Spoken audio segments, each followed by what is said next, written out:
அலைக்கும் வரஹ்மத்துல்லாஹி வபரகாத்துஹு. இறைவனுடைய சாந்தியும் சமாதானமும் உங்கள் எல்லோருக்கும் உண்டானது என்று பிரார்த்தித்தவனாக வணக்கம். ஆய்வான்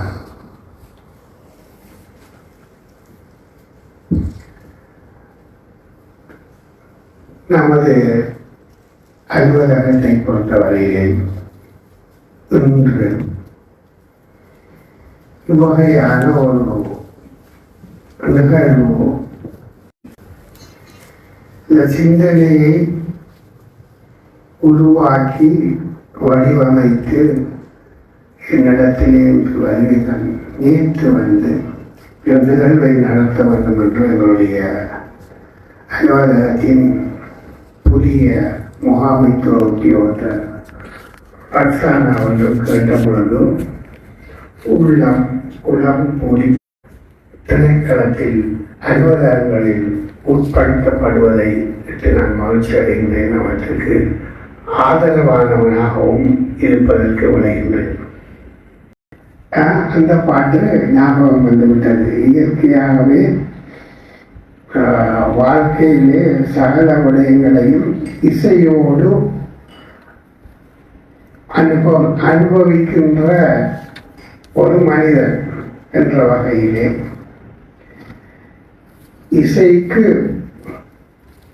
இசையால் வசமாக, இசை என்பது ஒரு அடிமை, மற்றவர்களை வசப்படுத்தக்கூடிய ஒரு பண். இசையால் வசமாக இதயம் இல்லை. இதயம் எங்கெங்கு இருக்கிறதோ, மனம் என்கின்ற பொருள் எங்கெங்கு இருக்கிறதோ அங்கெல்லாம் இசை இருக்கும். அந்த இசையினால் வசமாக இதயம் இல்லை.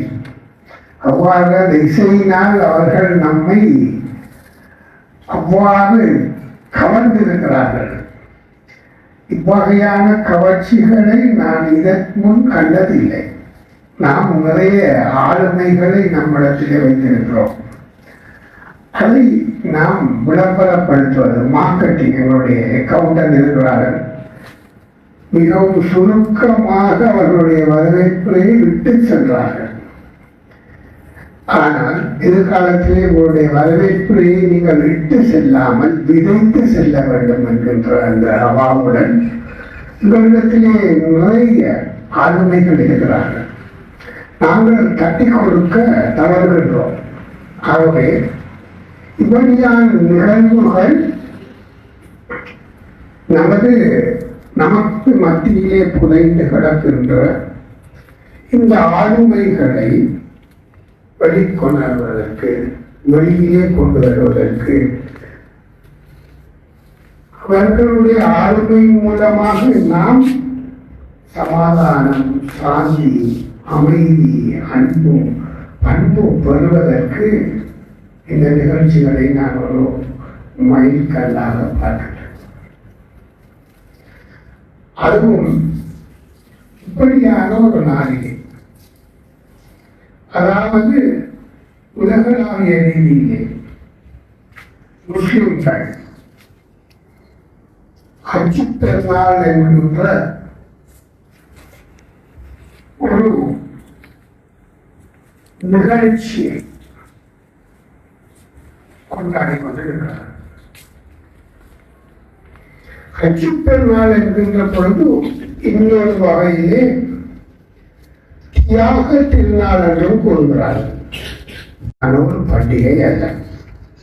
இன்று உலகத்திலே வாழ்கின்ற 2 பங்கு மக்களுக்கு சொந்தமான ஒரு பண்டிகை. இந்த பண்டிகை ஞாபகம் ஊட்டுவது எல்லாம் என்னவென்றால், ஆபிரகாம் என்கின்ற ஒரு மனிதனை கூட வினை சொல் என்றால் எனக்கு பயம். வினை என்றால் என்னவென்று தெரியவில்லை. பேச்சொல் என்றால் எனக்கு அபரிமிதமான ஆசை. அதில் இருக்கிற வகைகள் ஆசை. வினை என்றால் பயம். வினை சொல் என்றால் என்னவென்று தெரியவில்லை. கால ஓட்டத்தில் தான் வினை என்பது செயல், ஆக்ஷன், வேர்ப் என்று நான் கற்றுக்கொண்டேன். அதுவும் எனது தமிழ் பரீட்சையிலே பாஸ் பண்ணதன் பிறகு ஏஎல் படித்ததன் பின்பும் இந்த செயல் என்பதைத்தான் வினை என்று சொல்வதாக என்று தெரிந்து கொண்டேன். இப்படியான ஒரு செயலை தனது மகனை, உங்களுக்கு தெரியும், நம்மை பொறுத்தவரையிலே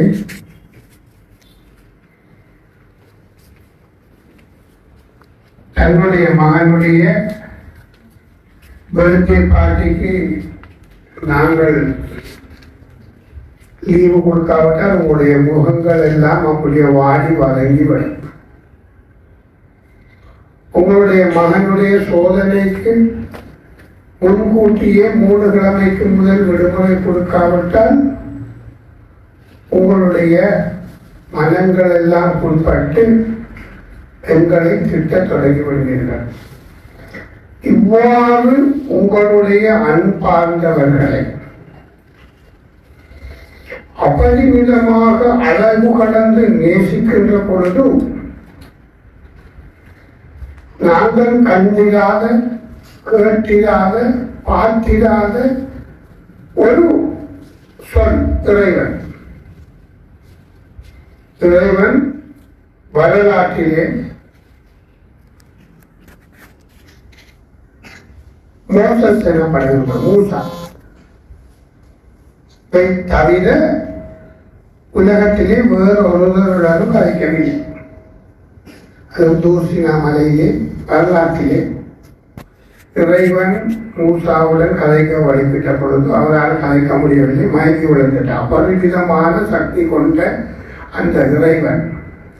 அதை தவிர எங்களுடைய நபிகள் நாயகம் அவர்கள் உலகத்திலே கதைக்கவில்லை, இறைவன் இருக்கின்ற அந்த இடம், அரசு எனப்படுகின்ற அந்த இடத்திலே சென்று இறைவனை தரிசித்து கதைத்ததை தவிர வரலாற்றிலே இறைவன் வேறு ஒருத்தருடன் கதைத்ததாக வரலாறு இல்லை. இறைவன் ஜிப்ரீல் எனப்படுகின்ற ஒரு தூதரின் ஊடாகத்தான் தொடர்புகளை மேற்கொண்டிருக்கின்றான். இப்போ நான் உங்களுக்கு பேசுகிறேன்டா, இவாசலுக்கு பேசாம தம்பியை கூப்பிட்டு பேசுகிற மாதிரி, இல்லை அவர் போய் அவருக்கு சொல்ற மாதிரி. அந்த வகையில் இப்ராஹிம் என்கின்ற நாம் அவர்களை நபி இப்ராஹிம் என்று அழைக்கின்றோம். இறைவனுடைய தூதுவர் இப்ராஹிம் என்று அழைக்கின்றோம். கிட்டத்தட்ட 350 ஆண்டுகளுக்கு மேலாக இந்த உலகத்திலே வாழ்ந்தவர்கள். கால்நடையாகவே பல இடங்களுக்கு நடந்தவர்கள். அவர்களுடைய இறை அச்சம் தான் இறைவனுக்காக தன்னை படைத்தவனை காண அவர்களுடைய அந்த மரியாதை, படைத்தவனை ஏற்றுக்கொள்கின்ற தன்மை, படைத்தவனுக்காக அடிபடுகின்ற தன்மை, இதைத்தான் நாங்கள் நம்பிக்கை என்று சொல்லுகிறோம். நாங்கள் பார்க்கிறோம் நம்ம ஈமான் என்று நான் நினைக்கிறேன், அரசு பதம் நினைக்கிறேன். ஈமான் நம்பிக்கை. நம்ம ஊர்ல பசங்களை ஈமானிய உள்ளங்கள் இருக்கிறார்கள், ஈமானிய நெஞ்சங்கள் இருக்கிறார்கள், ஈமானிய சகோதரர்கள் இருக்கிறார்கள்.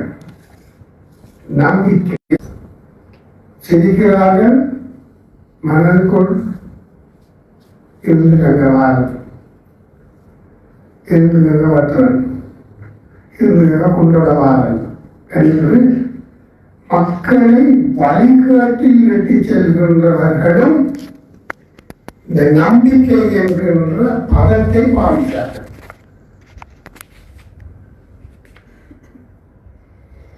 எது எவ்வாறு இருப்பினும் உலகத்திலே இன்று வாழ்கின்ற முஸ்லிம்களுக்கு மாத்திரம் சொந்தமானவர்கள், இந்த உலகத்திலே அதிகப்படியாக காணப்படுகின்ற கிறிஸ்தவர்களுக்கும் சொந்தமானவர்கள்,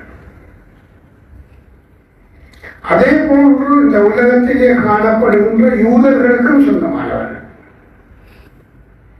நபி ஏப்ரஹாமுடைய பரம்பரையில் இருந்து அவர்களுடைய ப்ளூ பிரிண்ட் விஞ்ஞானபூர்வமாக அவர்களுடைய டிஎன்ஏயில் இருந்து அவருடைய மரபணுவில் இருந்துதான் கிறிஸ்தவத்தை உருவாக்கிய இந்த உலகத்துக்கு கிறிஸ்தவ மதத்தை வழங்கிய இந்த உலகத்துக்கு கிறிஸ்தவ போதனை வழங்கிய ஈசா ஜீசஸ் எனப்படுகின்ற ஈசா அலைஹிஸ்ஸலாம் அவர்கள் தோன்றினார்கள். அதே போன்று இன்று ஐக்கிய நாடுகள் ஸ்தாபனத்திலே 50க்கும் மேற்பட்ட இஸ்லாமிய நாடுகளில் வாழுகின்ற உலகம் முழுக்க வாழுகின்ற முஸ்லிம் இஸ்லாமிய மதத்தை பின்பற்றுகின்ற அந்த இஸ்லாம் மதத்தை இஸ்லாம் என்கின்ற ஐதீகத்தை இஸ்லாம் என்கின்ற வாழ்க்கை முறையை உலகத்திற்கு கொடுத்த எங்களுடைய கண்மணி நாயகம் ஸல்லல்லாஹு அலைஹி வஸல்லம் அவர்களும் அந்த இப்ராஹிம் என்கின்ற பரம்பரையிலே உதித்தவர்கள். ஆகவே இப்ராஹிம் என்கின்ற அந்த நபி அவர்கள் உலகத்திலே வாழுகின்ற 2/3 பெரும்பான்மைக்கு மேற்பட்ட மக்களுக்கு சொந்தமானவர்கள். அவர்கள் அன்று தன்னுடைய நம்மை எல்லாம் படைத்து நம்மை எல்லாம் காத்து கடவுளத்துக்கு பிறகு நாம என்ன வச்சோம், கடவுளை என்ன காப்பாற்ற. கொலை சொல்லத்துக்கு பிறகு நாம என்ன சொல்றோம், இறைவா அடிச்சுட்டு செத்து போயிட்டான் காப்பாற்ற. சரியா? நாம் நல்லவற்றை செய்தாலும் தீயவற்றை செய்தாலும் நாம் இறைவனிடம் அந்த இறைவனுக்காக தனது மகனையே அறுத்து தனது மகனையே பலியிட்டு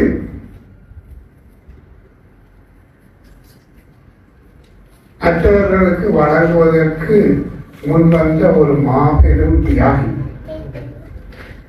நான் நினைக்கவில்லை அவ்வாறான ஒரு தியாகியை இந்த உலகத்திலே இந்த மனித படைப்பிலே நாம் ஒருபொழுதும் கண்டிருக்க மாட்டோம். என்னை பொறுத்தவரை என்னுடைய மகனை அறுத்து இறைவனுக்காக பலியிட என்று சொன்னால் நான் சொல்றேன் பைத்தியம் என்று சொல்லிவிடுவேன். ஆனால் அந்த இறைவன் மீது உள்ள அந்த நம்பிக்கை, இறைவன் மீது உள்ள அந்த ஈமான் என்று சொல்லுகிற அந்த அளவு பதத்தை சொல்லுகிற அந்த நம்பிக்கை, அதை செயலிலே காட்டுவதற்காக துணிந்த ஒரு மாபெரிய மகன். அவ்வாறு அந்த நிகழ்ச்சிகள் நடைபெறுகின்ற பொழுது உலகத்திலே இந்த பிரபஞ்சத்திலே எந்த உணர்வுகளும் அற்ற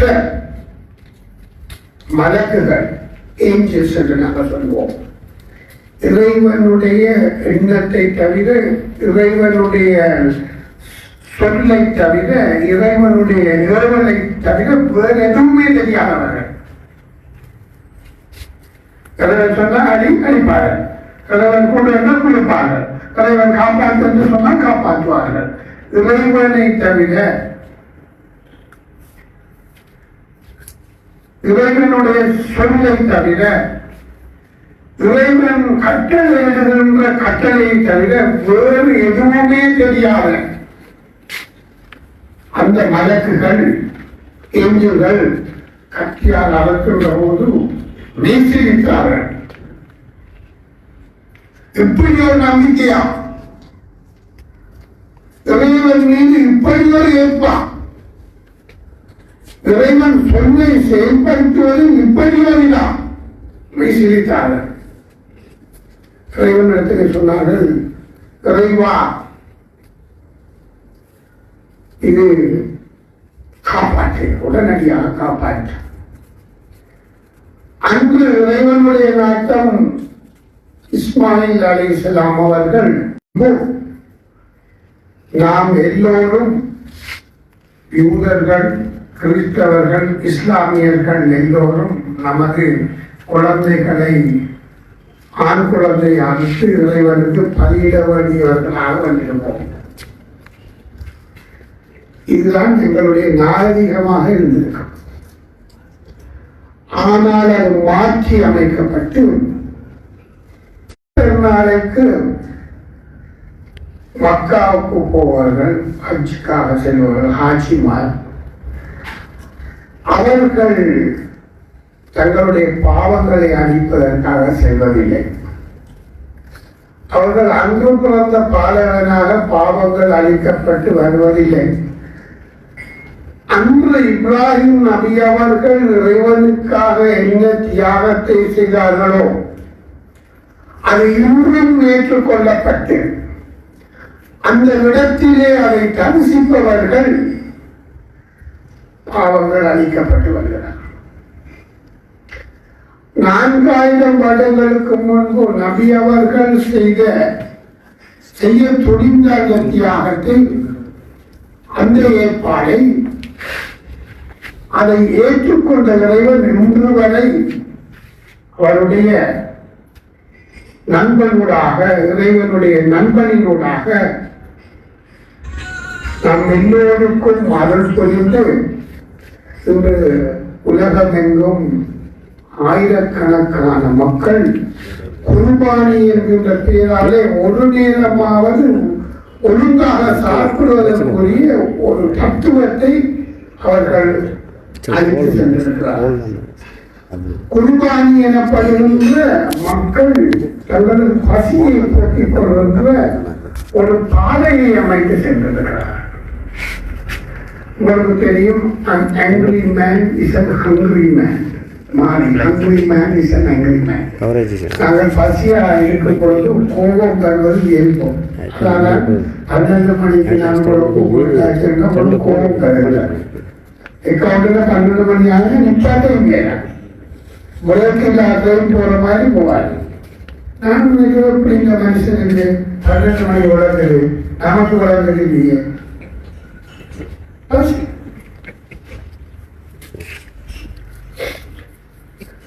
மனிதனால் மாத்திரமல்ல, இறைவனால் படைக்கப்பட்ட சகல உயிரினங்களுக்கும் பசி என்கின்ற உணர்வு இருக்கு. காலையில் நமக்கு கண்ணுக்கு தெரியாத இந்த பாக்டீரியா இருக்குதானே, இந்த பாக்டீரியா ஒரு வீட்டில் இருந்து எழுப்பணும்னு கேட்குமா, ஓ மை காட், என்னுடைய இறைவா, please give me some dead material. எழுப்புகிற போது பசிகளெல்லாம் எழுப்புறார். ஓ மை காட், எனது இறைவனே, எனக்கு கொஞ்சம் இறந்த பொருட்களை தான். என்னத்துக்கு இறந்த பொருளை விளையாடுறதுக்கா? பாக்டீரியா இல்லை, சாப்பிடுறாங்க.